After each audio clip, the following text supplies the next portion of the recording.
You don't need a beard to listen. You're listening to the Bearded Theologians podcast, hosted by Zach Bechtold and Matt Franks. If you'd like to learn more about the Bearded Theologians, you can go online at www.beardedtheologians.com.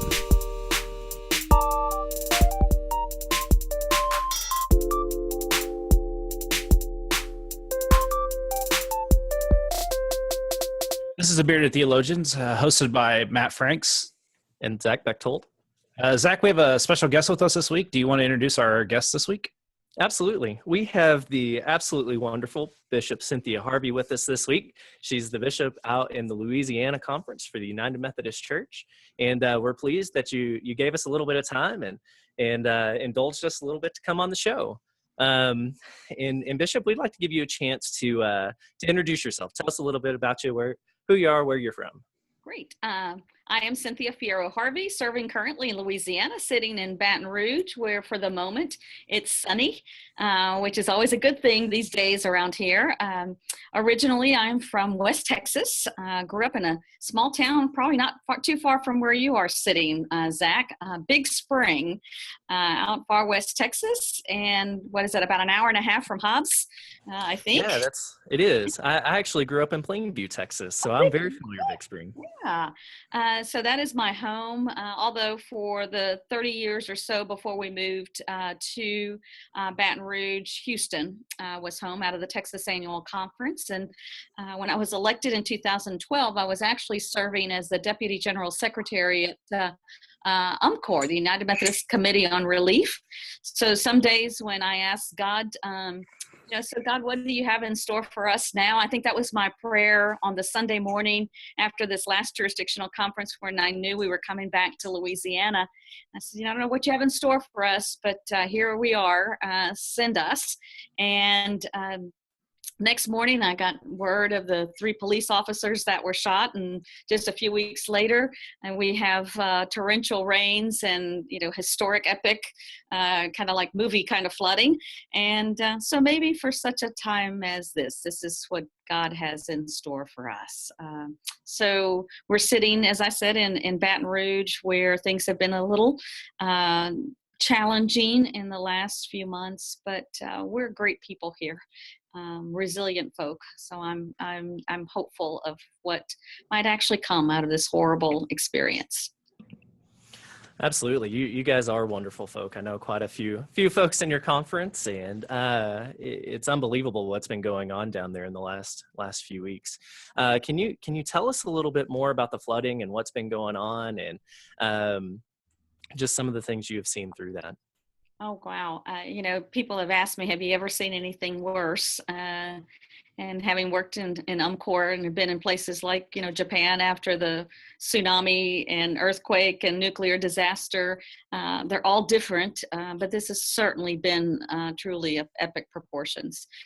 It rained here for 3 solid days or more. And it's rained every day since then, believe it or not. Yesterday it was raining, and I said, I feel like a little like PTSD as the waters start to rise. You get a little nervous. But we had 6 trillion gallons of water in 2 days.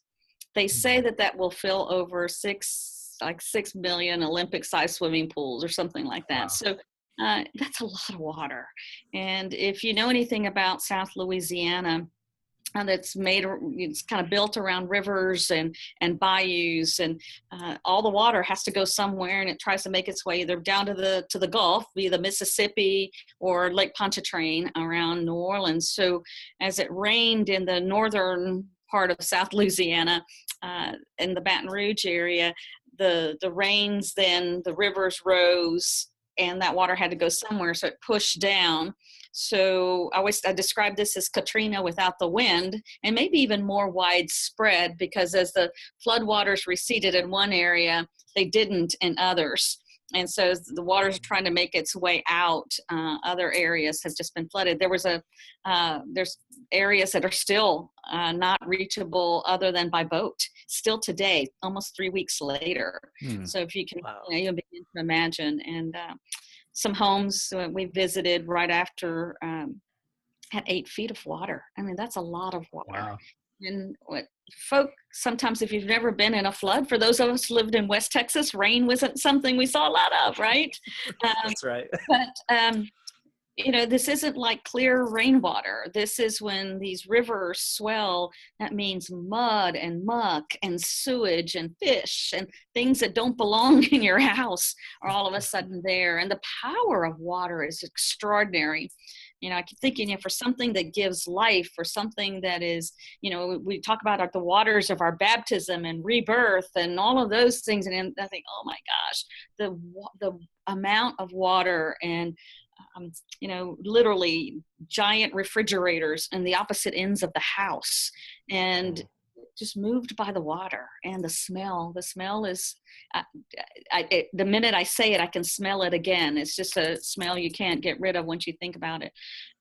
Just really been extraordinary. And what's been interesting is that people who lived in Section 8 housing were flooded, and people that lived in 4,000 and 5,000 square foot homes were flooded. Neither had flood insurance. So as horrible as it's like this equalizer, it didn't choose.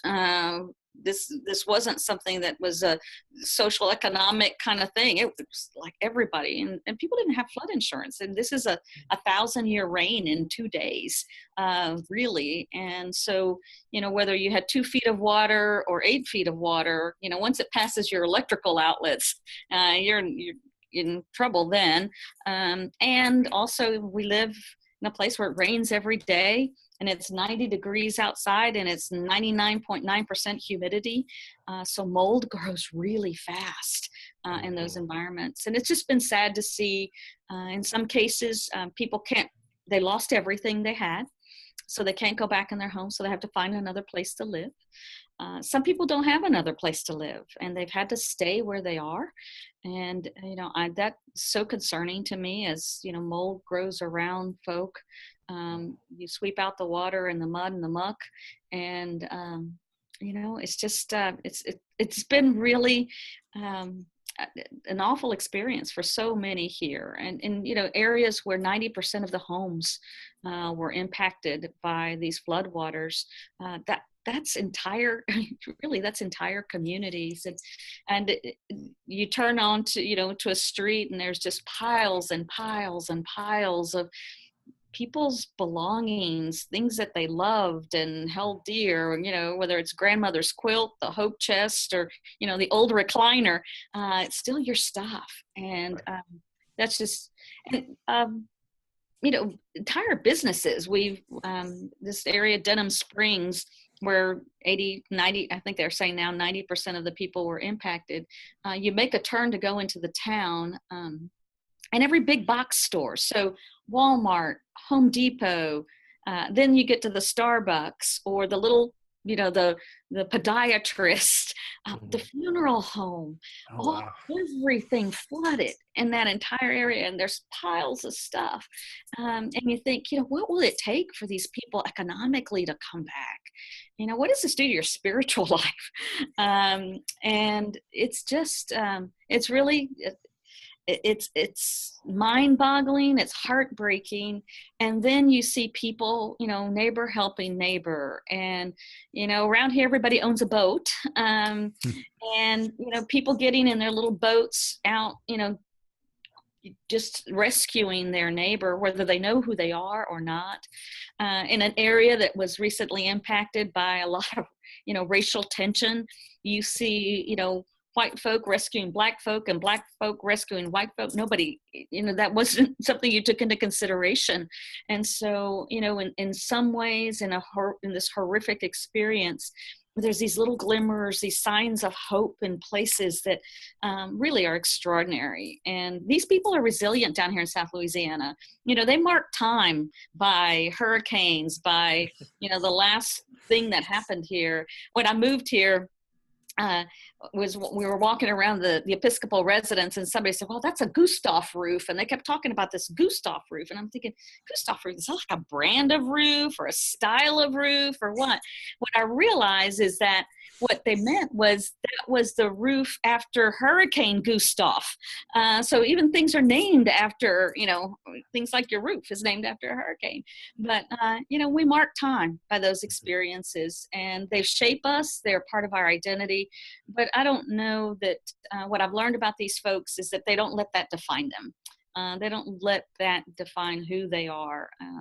They really step up and do amazing, amazing things.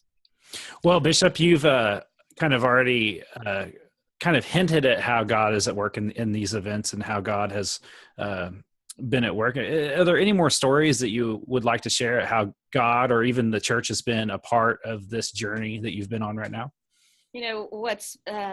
This weekend I signed 369 thank you notes. This is just like the first week of thank yous for contributions.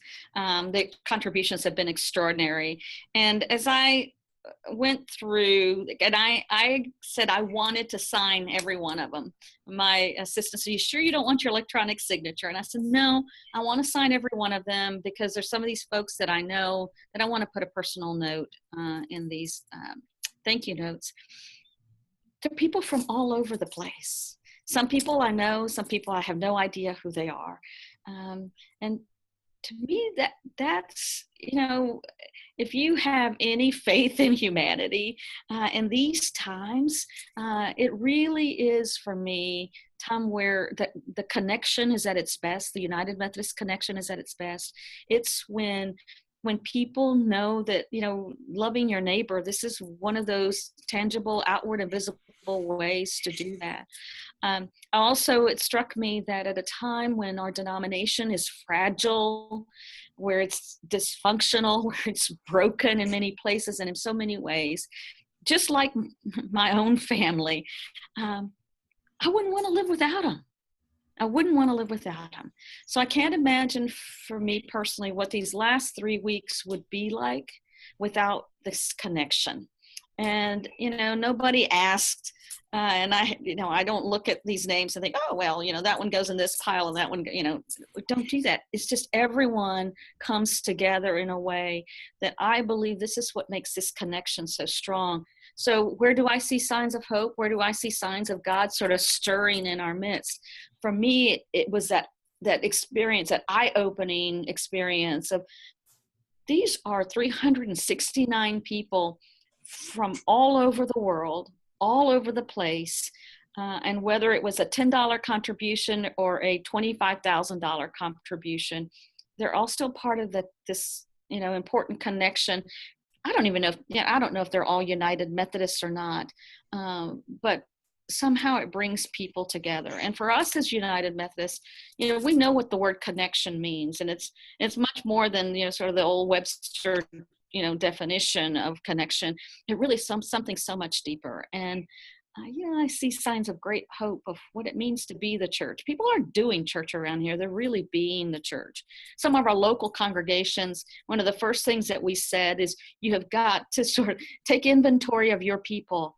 Check on your people. Check on, especially your single people, your older folk.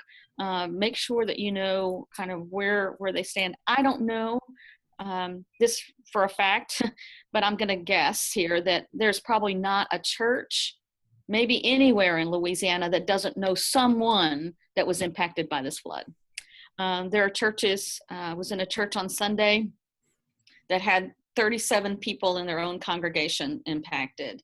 The Sunday before, the same way. And I mean, every church has, folk that have been impacted. Yet somebody renamed, by the way, UMC.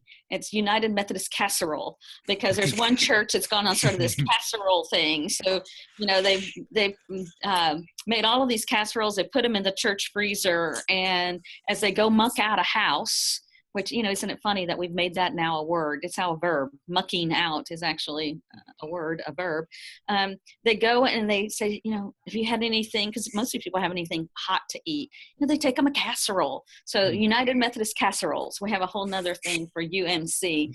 But, that's where you see the church being the church. And for me, that's extraordinary. That's being the hands and feet of Jesus in ways that we can't even begin to describe.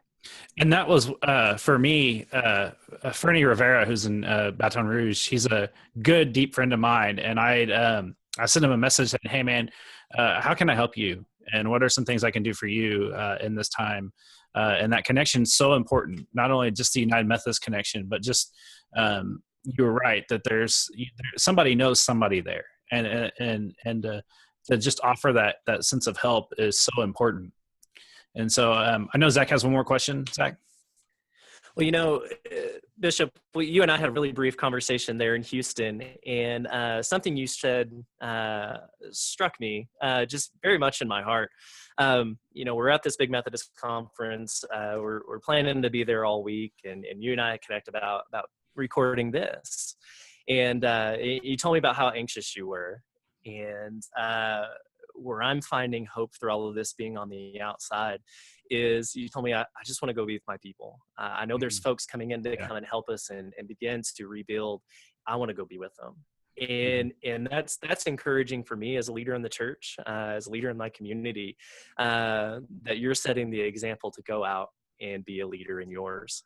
So I want to thank you for that, and please continue to set that example and do that. That's an amazing, amazing thing. So it leads me into my next question. Where can we help? What are your needs? Right now, obviously financial support so that we can deploy people and things quickly. That's really, really important. And you can go to la-umc.org and that comes directly to us. Or you can go to UMCOR to UMCOR and give through the advance. But we need to deploy people and supplies pretty quickly. Right now, we're still in the early response phase, and our early responders are coming from all over the place. We've had these faithful people here from North Carolina, from Arkansas, and other places that we could not have done it without them these first few weeks. Because interestingly, the greatest number of our trained early responders are in Denham Springs, which is that community that I mentioned that's 90% affected. So they're dealing with their own floods. So they couldn't even be deployed to help. So we've had people come from other places.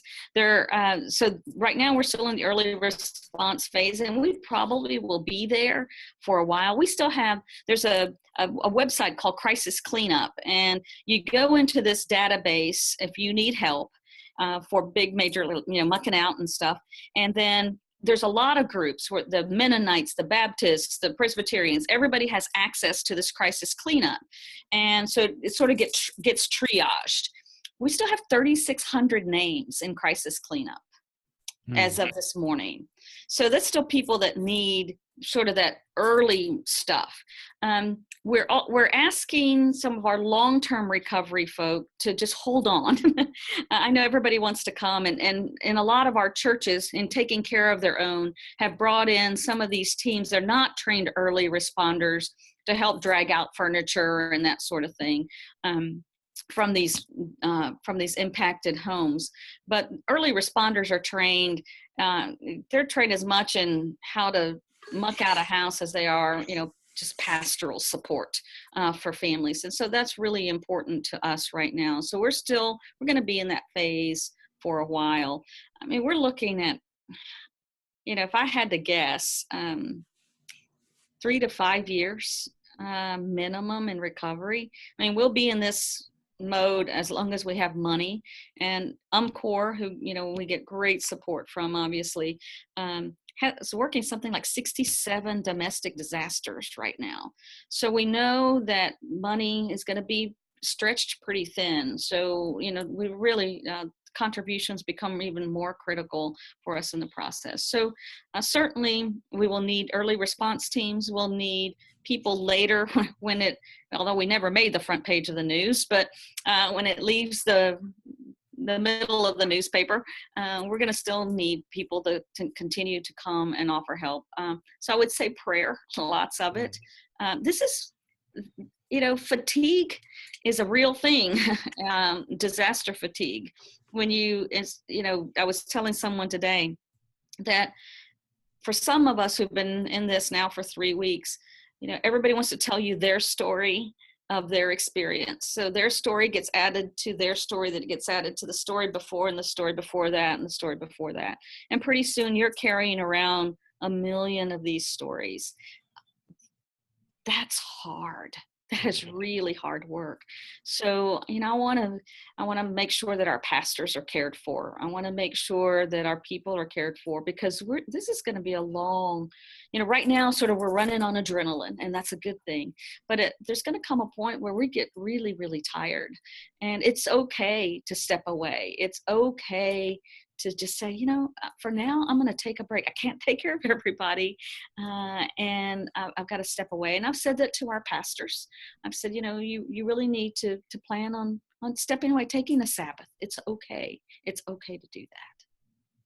Now, is there anybody within the conference office or anybody there in Louisiana that is helping set up for teams to come out through the Methodist Church? Yes, we have a disaster response coordinator, and Dr. Deborah Davis she's an organizational genius. Thank God for her, who said yes to us when we needed her to say yes, pretty much immediately. She didn't even let me go into my spiel to sell her on why this was important. She just said, yes, I can be there by 3, one of those kind of moments. And she's helping us set up our systems for disaster response. What you'll see soon is volunteer coordinators that will coordinate those people that do want to come in and offer their help, so that we're not all running into each other in the process. And then we'll have some people that do some materials, securing materials and things that we need. So you'll start to see this roll out. And our website, if you go to our website, the first thing that you'll see is how to respond to this disaster. We're putting together an FAQ, how can you help? Where can you help? There's so many people that need help. Actually, the local VOAD is having trouble just keeping up. We actually blew up the system at Crisis Cleanup this weekend. They've never had this many people go into the system that it actually froze it. Wow. So it was back up and running this morning. So I'm glad for that. But we have teams of people. We've got an early response coordinator that's doing, coordinating with all our early responders. And then and because it's not just Baton Rouge, that's the other thing that we need to be able to communicate to people, is Lafayette and other areas. There's some areas still that can't be reached unless you go by boat. We actually had an early response team do that last weekend. So, so you can imagine now 3 weeks later what your house might look like, feel like, smell like, if you haven't been there in 3 weeks. So there's still some people that are inaccessible. So we still have a lot of work to do in this first phase. Well, Bishop, we give you thanks for your time. We really appreciate you being able to share the story. And, we want to encourage you to know that I know Zach and I are both praying for you as you lead, but also for the people of Louisiana, and that in this time that they are reminded of God's presence with them in the midst of this. I like the word you use, the muck that they'll be going through. Not only just the physical muck, but the spiritual muck as well. And so we give you thanks for our time. And as we close out Bearded Theologians today, we'd like to remind you that we have a Teespring campaign going on, that everything that we make from the Teespring t-shirt that just says Bearded Theologians. And there's a scripture on the back that I can't remember what it is on the back, because I've just been inundated with so much information the last week that I can't remember. But all the money we raise for that, all right, it's on your back. That's a good point. But the money raised for that will go towards the Habitat for Humanity for the people affected by the floods. And so we offer that up as someone wants a cool Bearded Theologians t-shirt, they're more than welcome to pick one up. And you can find that on our website at beardedtheologians.com. And so for the Bearded Theologians, I'm Matt Franks. I'm Zach Bechtold. And until we see you next time, we'll see you later. All right, thank you. You just listened to the Bearded Theologians podcast. If you'd like to learn more about the Bearded Theologians, you can go online at beardedtheologians.com.